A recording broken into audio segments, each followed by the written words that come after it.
할렐루야. 오늘 말씀은 하나님의 진노라는 단어로 시작을 합니다. 진노는 뭔가요? 진노는 감정의 하나죠.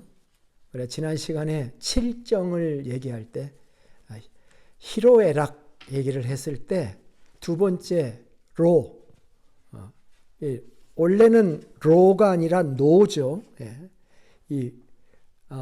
니은이 리을로 바뀌는 활음조 현상 때문에 희로애락 이렇게 얘기를 하지만 두 번째가 로가 아니라 노죠. 그 노라고 하는 것이 무슨 노자냐면 성낼 노자입니다. 성낼 노자. 성내다, 분노하다, 꾸짖다 하는 뜻을 나타내는 말씀이죠. 진노라고 하는 이 단어는 한자 용어를 보면은 그 시대를 표현하는 분위기가 보여요. 왜냐하면 이 진자가 벼락진자예요. 벼락친다는 거죠. 그리고 노자를 보면은 그 노자가 어떻게 구성되어 있냐면 노자를 파자해 보면 종이라는 그 밑에 마음심 이렇게 썼습니다.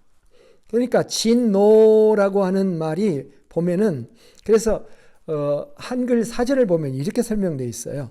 존엄한 사람이 몹시 노함 이렇게 되어 있어요. 존엄한 사람이 몹시 노함. 그러니까 윗사람 존엄한 사람의 아랫사람에게 화를 내는 모습이 그려진 한자라고 할까요? 당시 고대에 그런 봉건 시대의 모습을 연상하게 하는 그런 단어다 하는 것입니다. 영어 성경에서는 이 진노라는 단어를 wrath라고 했죠. W-R-A-T-H 혹은 어떤 번역에 보면 angry 이렇게 번역하기도 했습니다. 원래 히브리어로는 헬라어로는 오르게라고 하는 단어인데요. 그 오르게라는 단어의 그 어근을 들어가 보면은 식물과 과일이 세차게 부풀어 오르는 내부 운동 이런 그 배경이 있어요. 그것을 나타내는 용어였다. 우리가 어떤 컵에다가 뭘 하나 이렇게 과일 주스 같은 걸 담아 놓으면 시간이 가면 어떻게 돼요? 거기서 끓어오르죠. 부패해가지고 그러는 것처럼 내부에서 막 끓어오르는 듯한 그거를 헬라어에서는 설명을 했습니다.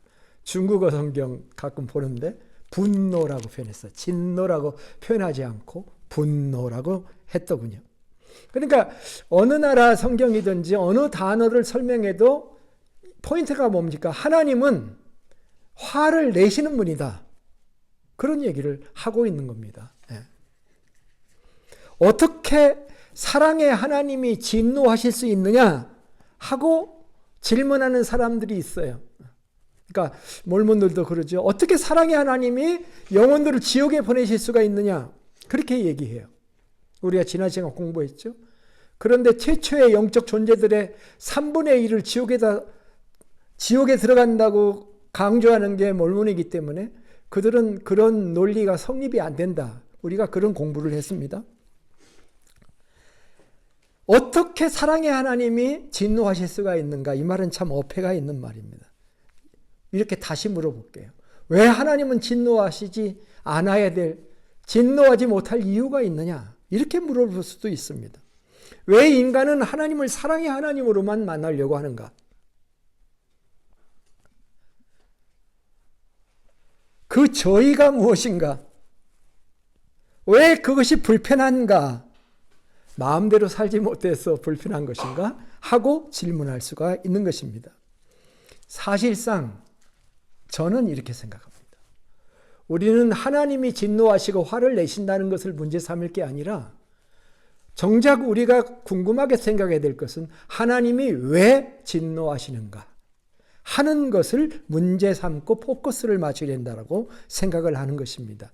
우리가 여러분도 화낼 때가 있어요, 없어요? 우리 다 화내죠. 그런데 어떤 상대에서 화를 내고 있는데 제3자가 왜 화내느냐고 막 얘기하면서 내 얘기를 들을 생각도 안 하면 더 화가 나죠. 화를 낼 때는 이유가 있는 것입니다. 하나님 같은 완전하신 분이 화를 내실 때는 당연히 이유가 있는 것입니다. 이유 없이 하나님이 화를 내시지 않습니다. 요즘 세상이 약해져서 묻지마 살인이 있어요. 그죠? 이유도 없이 살인을 해.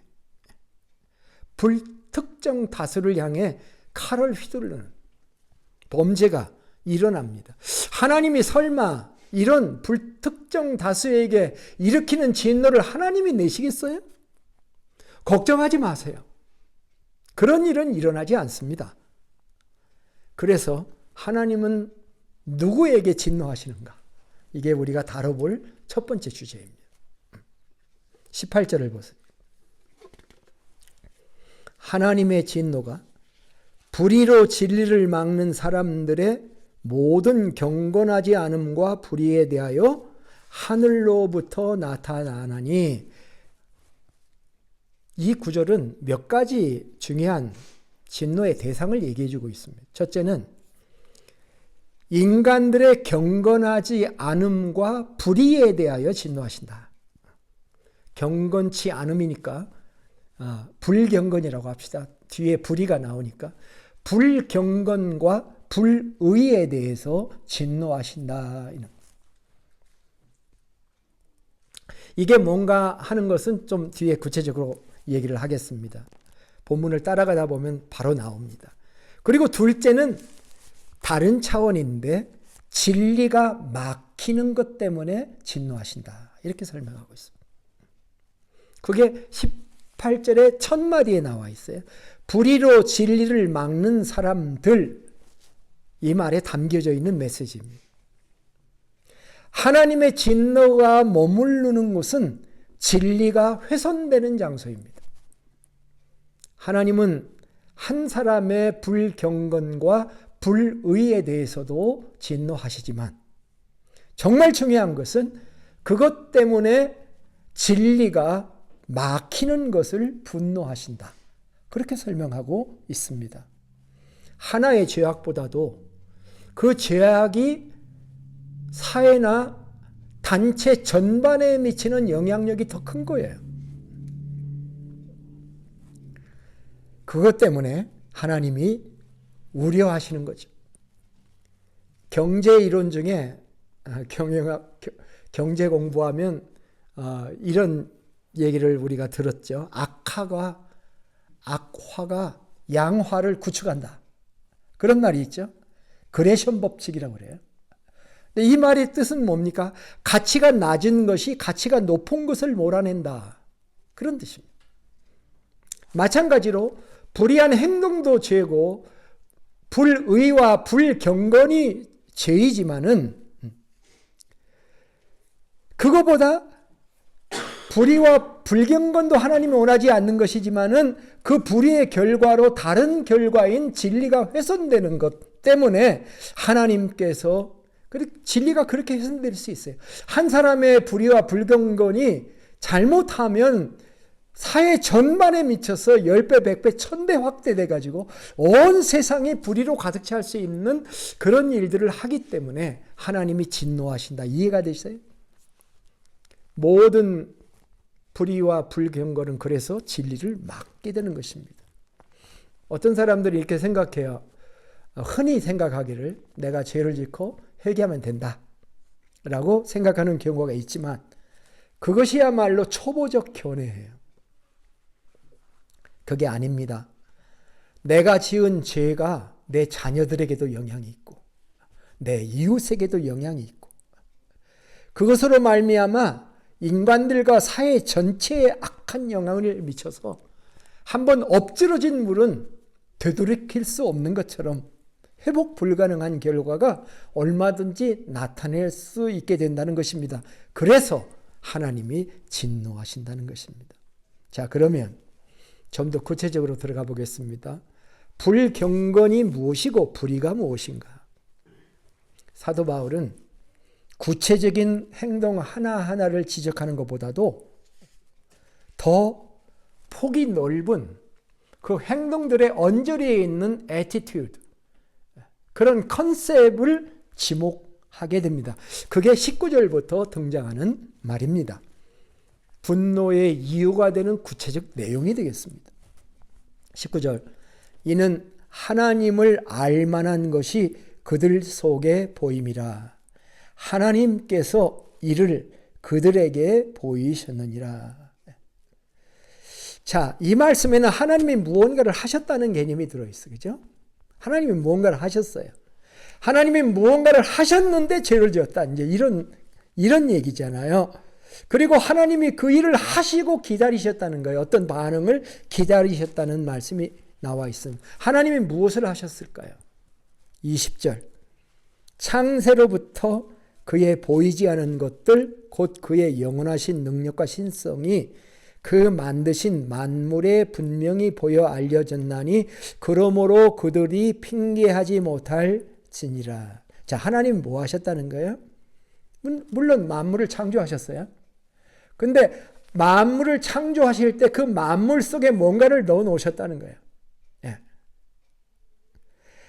자기의 보이지 않는 invisible nature, 보이지 않는 어떤 부분을 보이게끔 만물을 창조하시면서 그 속에 자신의 어떤 퍼스널리티, 특성을 집어넣어 놓으셨다는 것이죠. 그 특별한 게 뭡니까? 영원한 능력과 신성이라는 단어를 썼습니다. Eternal power and divine nature 라고 영어 성경 번역을 했습니다. 어디에다가? 만물에다가. 세상의 모든 예술가들은 자신의 이념과 사상의 세계를 어디에다가 담을까요? 자기의 작품에 담습니다.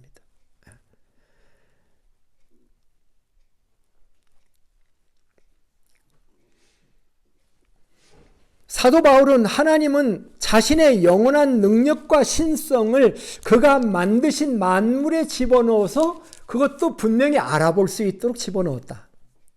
불분명하게 집어넣은 게 아니라 인간들이 알아볼 수 있도록 자신의 능력과 신성을 그곳에 집어넣었다.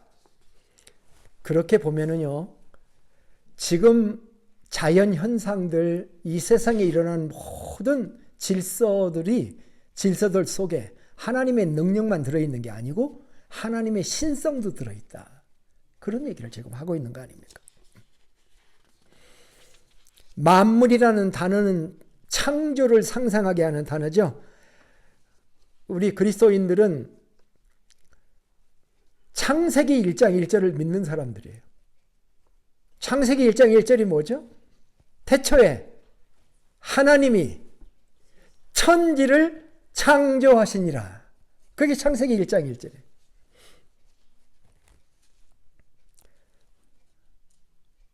이재만 박사의 그 강의를 보니까 그 1장 1절 속에 세 가지, 하나님은 태초라는 시간을 창조하셨다. 공간을 창조하시고 물질을 창조하셨다. 이렇게 설명을 하더라고요. 역시 과학자의 눈으로 보는. 그리고 이 만물 속에는 인간도 들어가죠. 인간 속에 하나님의 신성과 능력이 당연히 나타나 있죠. 하나님은 천지를 조화롭게 아름답게 종류대로 창조했습니다. 천지는 스스로 된 게 아니에요. 천지는 자연이 아닙니다. 스스로 자자 우연연자가 자연이에요. 스스로 우연이 됐다는 말이 자연이라는 한자 단어예요. 이것은 자연이 아니고 하나님의 창조에 의해서 된 피조물입니다. 자연이. 기기묘묘하게 만들었었어요.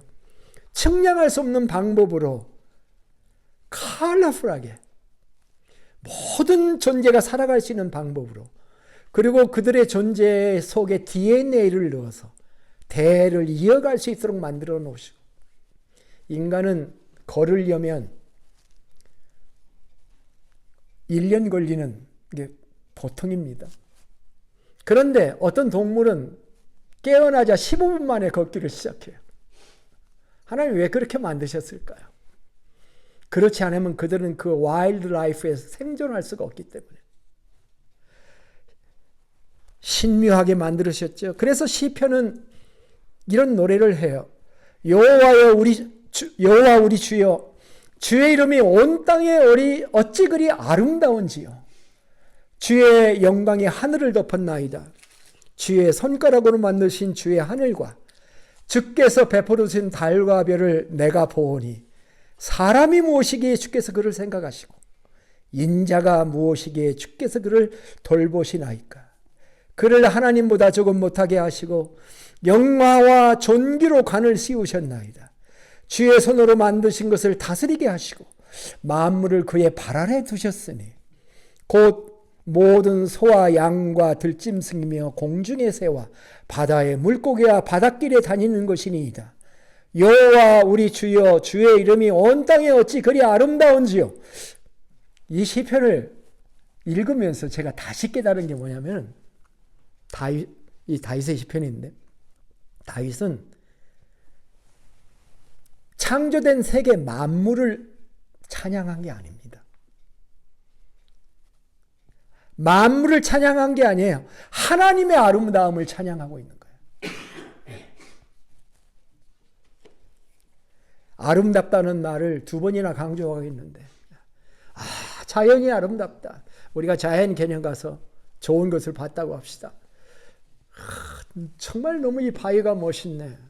바위를 멋있다고 하는 게 아니라 다윗이 그 시편의 정신으로 말하면 하나님의 아름다우심을 노려. 시편 19편 1절 4절에서도 하늘은 하나님의 영광을 드러내고 천국은 그의 솜씨를 알려준다. 낮은 낮에게 그의 말씀을 전해주고 밤은 밤에게 그의 지식을 알려준다. 그 이야기, 그 말소리 비록 아무 소리가 들리지 않아도 그 소리 온 누리에 울려 퍼지고 그 말씀 세상 끝까지 번져간다. 놀라운 게 뭐냐면 이 19편 1절부터 4절의 말씀의 포인트는 뭐냐면은 이 삼남 만상 속에 메시지가 꽉 차 있다는 거예요. 소리는 없는데 그 메시지는 소리가 없이 들리는 소리. 에? 심령의 소리가 될 수도 있고 심령해 주시는 하나님의 메시지가 될 수도 있는 거죠. 그걸 노래한 거잖아요. 낮에도 밤에도 하나님의 말씀과 하나님의 지식과 말소리가 그 가운데서 들렸다는 것입니다. 제가 자연 개념 갔을 때 늘 듣는 음성은 이런 음성이 있어요. 반석이신 하나님, 변하지 않으시는 하나님, 거기 계시면서 말씀하시는 하나님. 우리는 늘 흔들리고 업다운이 심한 우리들이지만 반석이신 하나님은 견고하시고 영원히 불변하시고 상주하시며 존재하시며 내 곁에 계신 하나님. 그래서 이렇게 하나님은 인간들에게 만물을 통해서 자신을 계시하셨다. 그런데 이 하나님의 능력을 인간들이 느끼느냐 못 느끼느냐? 느끼죠. 조물주를 의식할 수밖에 없습니다.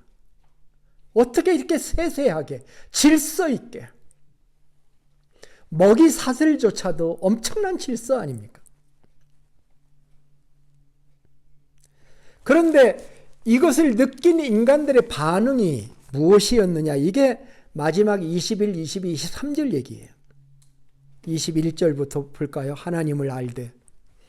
그러니까 알았다는 것을 지금 얘기하고 있는 건 느낀다는 거예요. 하나님을 알되 하나님으로 영화롭게 아니하며 감사하지도 아니하고 오히려 그 생각이 허망하여지며 미련한 마음이 어두워졌나니 스스로 지혜에 따라 우둔하게 되어 썩어지지 아니하는 하나님의 영광을 썩어질 사람과 새와 짐승과 동물의 모양의 우상으로 바꾸느니라. 이 구절에는 하나님의 기대 심리가 담겨져 있어요. 하나님은 만물을 창조하시고 그 속에 자기의 신성과 능력을 넣어 놓으시면서 기대하는 게 있으셨어요. 그게 뭐였을까요? 이것을 통해서 자기를 알고 자기를 예배하기를 원하셨던 거죠. 하나님은 인간이 만물을 주신 것에 대해서 자신을 영화롭게 하고 감사하기를 기대했다. glorified him. 혹은 어떤 성경에 보면 worship him, honor him 이라고 번역을 합니다. 그런데 이 하나님의 기대하고는 정반대로 이들이 반역을 합니다. 조물주이신 하나님을 영화롭게 하지도 않고 감사하지도 않으면서 반대로 그 생각이 허망해지고 미련한 마음이 어두워졌다. 그 안에도 미련한데 그 미련한 마음이 더욱 어두워지고 생각이 공허하게 되고 딴 길로 가게 되었다라고 하는 것입니다. 그것이 어떻게 나타나냐면 23절처럼 우상 숭배로 나타난다. 썩어지지 아니하는 하나님의 영광을 썩어질 사람과 새와 짐승과 기어다니는 동물 모양의 우상으로 바꾸었느니라. 사람의 우상, 인간의 우상화가 이 땅에 계속 일어나고 있죠. 짐승들, 동물들의 우상화. 미국조차도 독수리로 표현되잖아요. 그게 원래 로마 제국의 상징물이었어요. 우상화가 되면 안 되는 거죠. 보이지 않는 하나님 대신 보이는 사람이나 짐승이나 벌레나 피조물 숭배가 이 세상에 만연하다는 것이죠. 로마 신화나 헬라 신화들을 볼 것 같으면 수많은 신격화된 인간들, 시저가 신으로 우상숭배를 받는 그런 것들이 과거의 일만이 아니라 지금도 인간을 우상으로 섬기는 일들이 얼마든지 일어나고 있는 것입니다. 지금도 명산 대첩에 가보면 촛불 켜놓고 기도하는 사람들이 많죠. 남근석이 있으면 그 밑에서 아기 달라고 빌기도 하는 것을 우리가 많이 봅니다. 과거에 을지문덕 장군, 강감천 장군이 내가 신을 입어서 내가 지금 활동을 하는 겁니다 하고 말하는 무당도 얼마나 많습니까? 상황이 이러할진데 하나님이 진노하시지 않는다고 하면 그게 이상한 것이 아닐까요? 하나님의 진노가 부정당한 것일까요?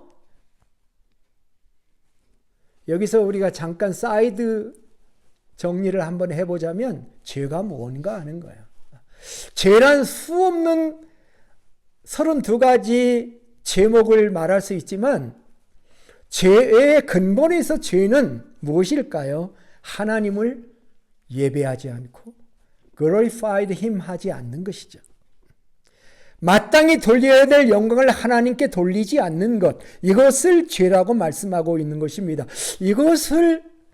이것이 하나님께서 지금 진노하시는 이유이고 우리가 그 하나님의 마음을 들여다보아야 된다라고 생각합니다. 우리는 인정해야 됩니다. 하나님이 진노하시는 이유는 정당하다. 우리는 사랑의 하나님만 예배해야 될 것이 아닙니다. 우리는 진노하시는 하나님의 마음도 이해해야 한다고 생각합니다. 저는 진노하시는 하나님을 묵상하면서 하나님의 마음에 좀 들어가 보려고 하니까 진노하시는 하나님 마음 속에 하나님의 탄식이 담겨 있다고 하는 것을 보았습니다. 하나님의 탄식.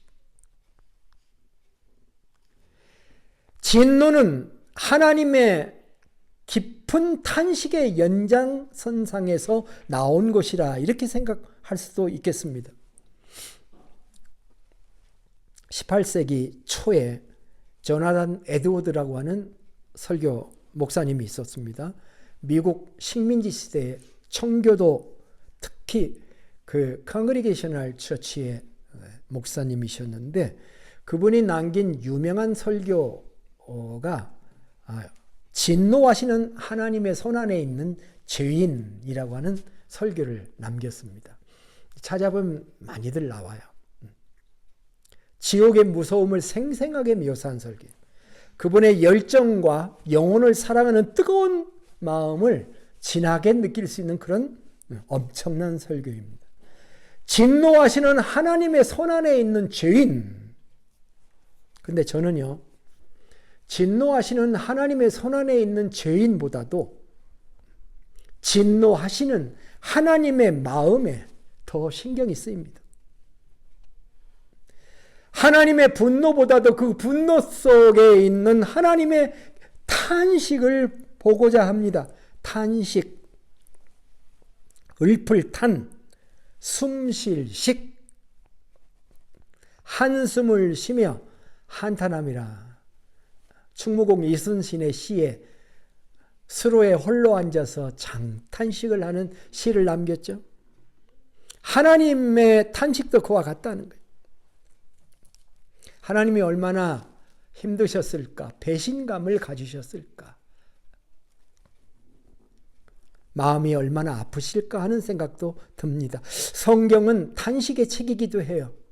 성경을 읽어보면 피조물의 탄식도 설명하고 있고 성도들의 탄식도 있고 선택받은 하나님의 자녀들의 탄식도 나오고 불순종한 아들들의 탄식도 나옵니다. 많은 탄식의 말들이 성경에 기록되어 있습니다. 당연히 하나님도 탄식하는 마음을 가지고 계십니다. 구약 성경에서 대표적인 하나님의 한탄은 노아 홍수 때 일어났습니다. 창세기 6장 6절로부터 7절에 보면 이런 말씀이 있어요. 땅 위에 사람 지으셨음을 한탄하사 마음에 근심하시고 이르시되 내가 창조한 사람을 내가 지면에서 쓸어버리되 사람으로부터 가축과 기는 것과 공중의 새까지 거라하리니 이는 내가 그것들을 지었음을 한탄함이니라.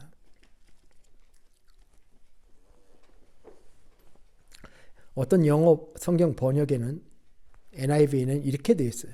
Lord was grieved that he had made man on the earth, and his heart was filled with pain. 이렇게 설명해요. 여호와께서 사람을 땅에 만드신 것을 슬퍼하시고 마음이 괴로워하셨다. Filled with pain. 그렇게 표현을 했어요.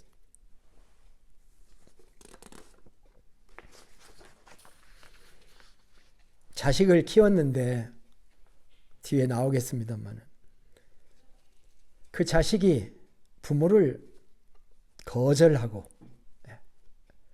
부모를 없는 것으로 여기고 다른 부모에게 가서 살겠다. 이사야 1장에서 하나님의 마음을 이렇게 전합니다. 하늘이여 들으라 땅이여 귀를 기울이라. 여호와께서 말씀하시기를 하늘이여 땅이여 귀를 기울이라. 이게 뭐예요? 온 세상에 알리고 싶은 거예요. 이런 일이 있다. 내가 자식을 양육하였거늘 그들이 나를 거역하였도다.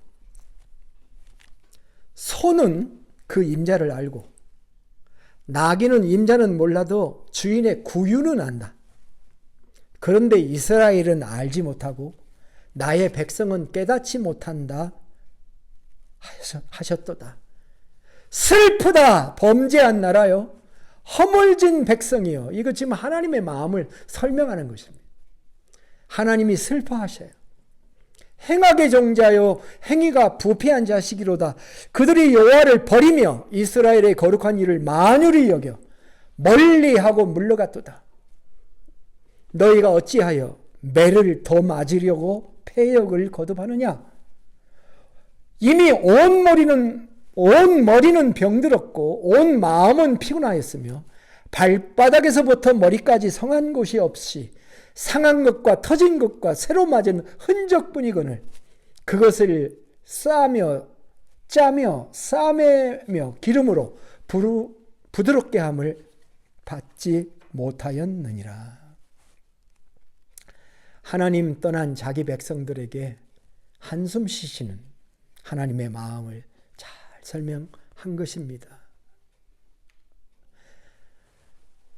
하나님도 탄식하시지만 예수님도 탄식을 참 많이 하셨습니다.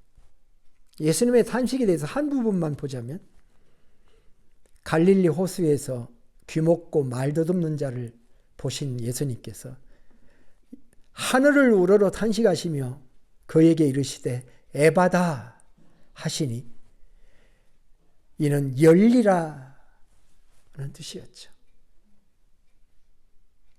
질병을 가진 영혼을 보면서 탄식하시는 주님의 마음. 예수님은 사람의 마음이 완악한 것을 자주 탄식하셨습니다. 마가복음에 보면은 표적을 구하는 새들을 향하여 마음속으로 깊이 탄식하셨다라고 기록합니다. 신약 성경의 또 하나의 탄식을 보면 성령 하나님의 탄식이에요. 사도 바울은 로마서 8장 26절에서 이와 같이 성령도 우리의 연약함을 도우시나니 우리가 마땅히 빌바를 알지 못하였습니다.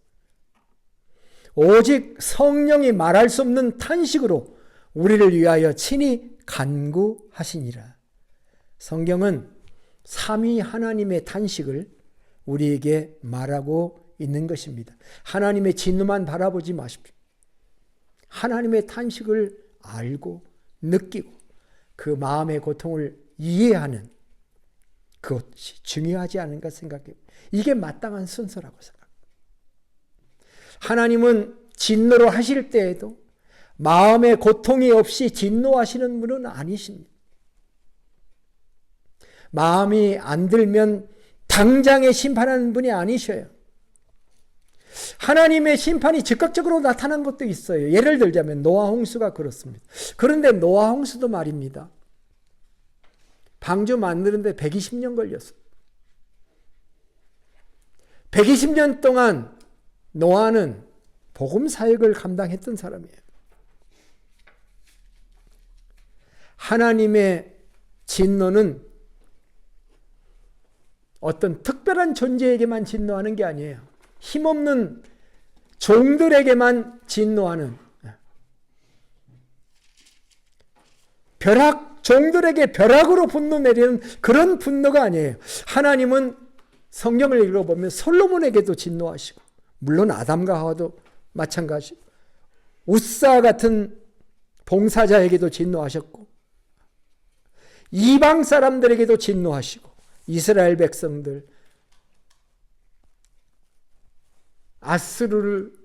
아수르에게 멸망당한 북이스라엘의 백성들의 뿐만 아니라 남왕국 이스라엘에게도 하나님은 진노하셨죠. 유다에게도 진노하셨죠. 자기를 배반하는 모든 자에게 진노하시는. 그런데 이 하나님의 진노는 이게 다가 아닙니다.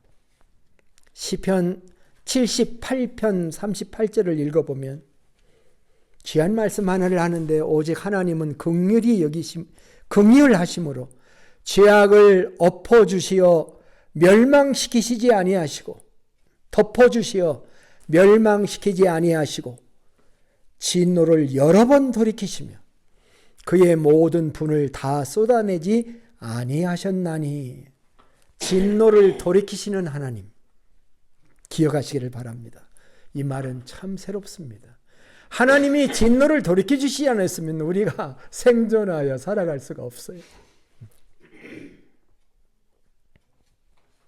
신약성경의 저자 중에 하나인 베드로도 베드로후서 3장 15절에 우리 주의 오래 참으심이 구원이 된 줄로 여기라 그렇게 말했어요. 사랑하는 자들아 주께는 하루가 천년 같고 천년이 하루 같은 이 한 가지를 잊지 말라.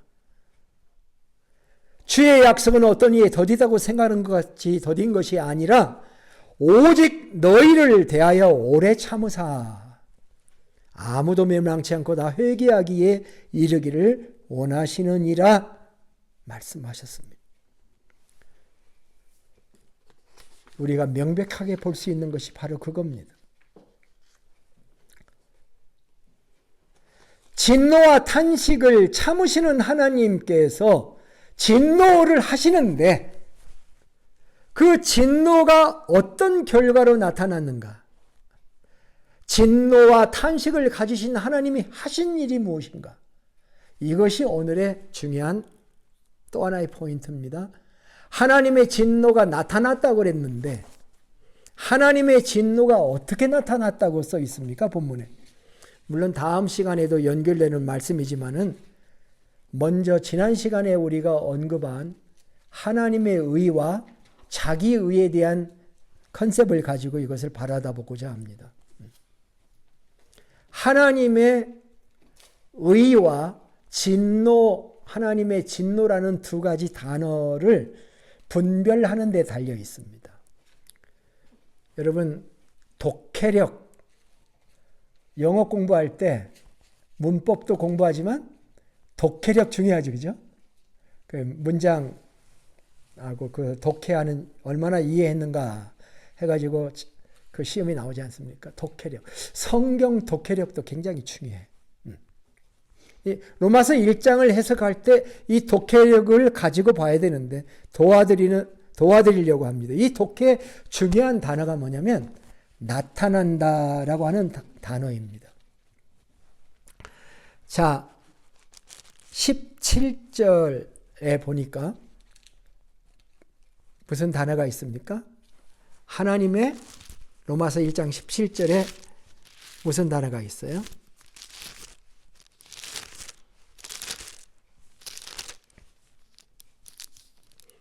복음에는 하나님의 의가 나타나서 그랬죠? 하나님의 의라는 단어에 밑줄을 한번 그어보세요. 하나님의 의, 그 다음에 나타나서 거기에도 동그라미를 하나 치세요. 하나님의 의가 1장 17절에는 나타났다. 그렇게 얘기했고요. 18절에서는 하나님의 진노가 거기에 동그라미를 치시고 하나님의 진노예요. 나타나니는 어디 있냐면 18절 끝에 나와 있어요. 그게 주어와 동사예요. 하나님의 의가 나타나니 이렇게 돼 있죠. 다 이제 과거형으로 원문에는 과거형으로 나와 있는데 하나님의 의가 나타났다 17절에 얘기했고 18절에는 하나님의 진노가 나타났다 이렇게 설명되어 있습니다. 이 나타난다는 이 단어는 베일로 가려져 있던 것이 드러났다 그런 뜻입니다. 베일로 가려져 있었어요. 그 베일을 벗긴 거예요. 하나님의 의라는 베일을 벗긴 것이고 하나님의 진노라는 것을 벗긴 것이다. 이렇게 되겠죠. 자, 그런데 어떤 게 먼저 온 거예요?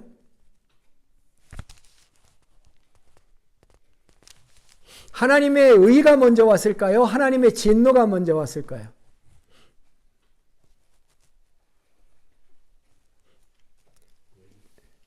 자, 순서적으로는 어때요? 17절에 먼저 온 게 먼저 온 거죠. 18절에 온 게 나중에 온 거죠. 그런데 실제로는 그 정반대입니다. 하나님의 의가 먼저 오고 그 다음에 하나님의 진노가 나타났을까요? 이거 일종의 강조법입니다. 도치법이에요. 문장이 도치된 거다. 이렇게 생각합니다. 하나님의 진노가 어떻게 나타났는가? 그 진노가 나타난 구체적인 방법이 심판으로 나타난 것이 아니라 하나님의 의, 복음으로 나타나게 된다는 것입니다. 그래서 하나님의 진노가 먼저고 하나님의 의가 그 다음이에요. 그런데 하나님의 의가 앞으로 간 것은 그만큼 복음을 설명하면서 복음을 설명하다 나온 거예요. 이거 굉장히 중요한 것입니다. 하나님의 진노에 대한 해결책으로 하나님은 진노하시면서 다 멸망시켜야 되겠다. 심판해야 되겠다. 바로 심판이다. 그렇게 한 게 아니라 그 마음을 누그러뜨리고 바꾸시고 복음을 이 세상에 보내시고 하나님의 의를 이 세상에 아들 예수 그리스도를 통해서 나타나게 해주셨다라고 하는 것입니다. 이게 하나님의 진노입니다.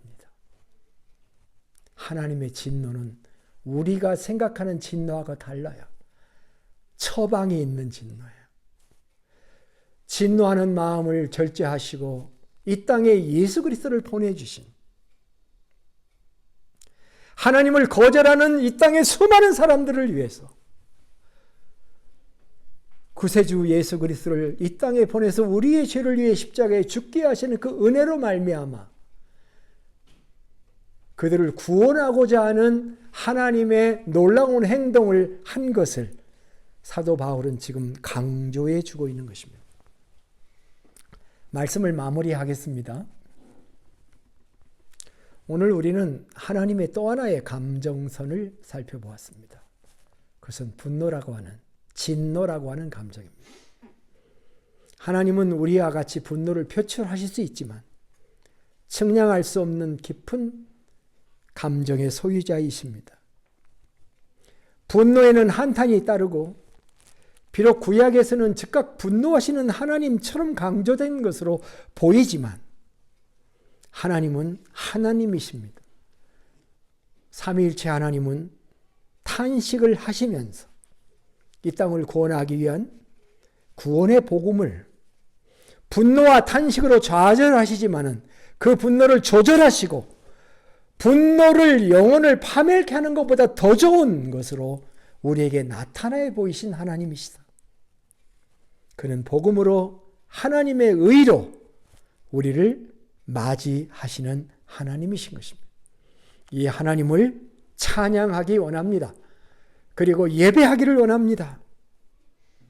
세상은 하나님 대신 하나님이 창조하신 만물을 예배하는 일어날 수 없는 일들을 꾸미며 우상을 숭배하지만 우리는 그것들을 분별하며 우리는 피조물 앞에 무릎 꿇지 않습니다. 우리는 인간 앞에 무릎 꿇지 않습니다. 우리는 우리를 구원하신 하나님 앞에만 반응하며 하나님만 예배하고 하나님만 찬양하고 하나님께만 감사하는 자가 되시기를 주님의 이름으로 축복합니다. 기도하겠습니다.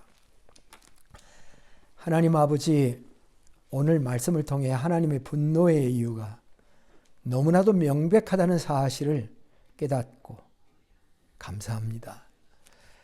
분노하시지만 탄식하시는 하나님, 그러면서 예수 그를 보내주신 아버지의 마음을 느낍니다. 죄로 인해 영죽을 우리를 구원하시려 하나님의 아들을 보내서 인간의 의가 아닌 자기 의가 아닌 하나님의 의를 힘입도록 설계해 주셔서 감사합니다. 이 나타난 의, 하나님의 의를 이제 믿고 감사하며 살겠습니다. 존귀하신 예수님의 이름으로 기도합니다. 아멘.